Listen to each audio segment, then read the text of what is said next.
This video follows on from the video which gave an overview of how to set up a total station using the Setup app. That is, how to position and orientate the total station. This video will describe how to set up a total station using the height transfer method. The height transfer method should be used in the following case: if the point over which you will position the total station is known, the orientation of the total station is already correct, or you don't care what is the orientation, and you simply need to establish the height of the total station by measuring to one or more target points. Before completing this setup, it is possible to look at the quality of the measurements to the targets and exclude any measurements which may be considered wrong or inaccurate. So let's run through the method. As always, move the job we want to use to the centre of the carousel. This means the setup information, for example the instrument height, the target points used and so on, will be stored to this job.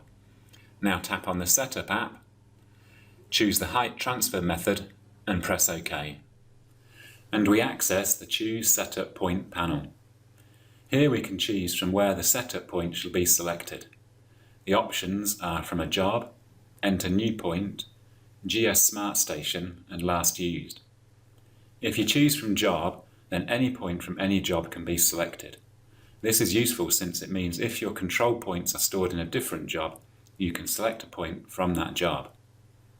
Enter new point is obvious. In the next panel, it will be possible to enter the point ID and coordinates of a new point.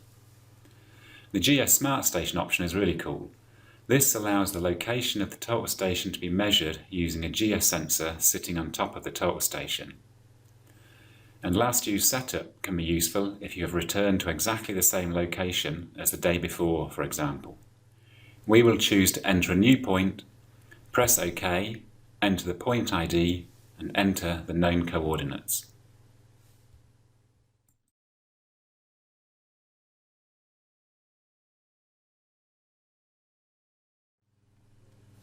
So now we need to measure to the first target point.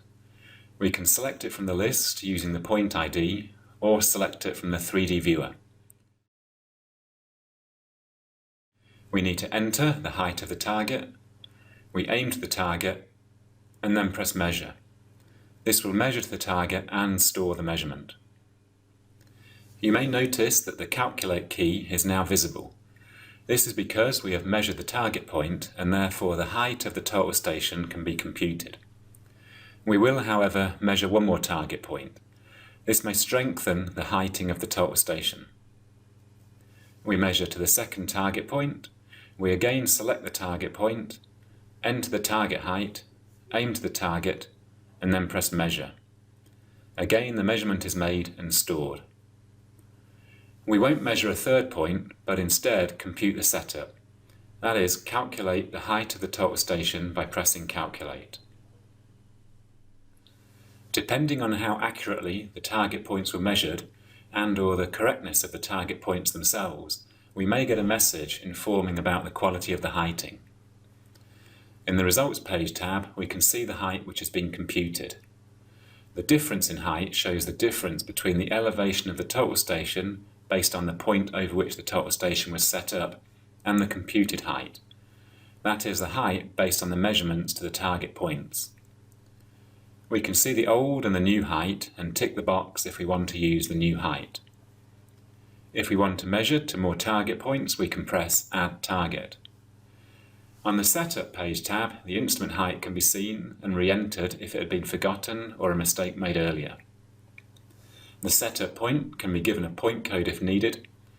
The current ppm is shown as a reminder as to what ppm or scale factor is being used. On the Targets page tab, the individual measurements to the targets can be seen. Here it is possible to choose which of the measurements we want to use. If you are using or connected to an imaging total station, then the Camera page tab allows you to capture an image and link it to the station.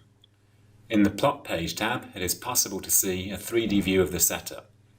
This can be useful to visually check the setup and the location of the target points is correct. Once you are happy that all information is entered, then press Set. This will store all setup information to the job. If you're using an imaging total station, you will be asked if you want to capture a panoramic image. and then you will return to the home screen. The instrument is set up and you can get to work. So in summary, the height transfer method is the method to use when you know the point over which you will position the total station, and you simply want to compute the height of the total station based on one or more measurements to target points. Please do watch the other videos to learn more about the individual methods, and thanks for watching.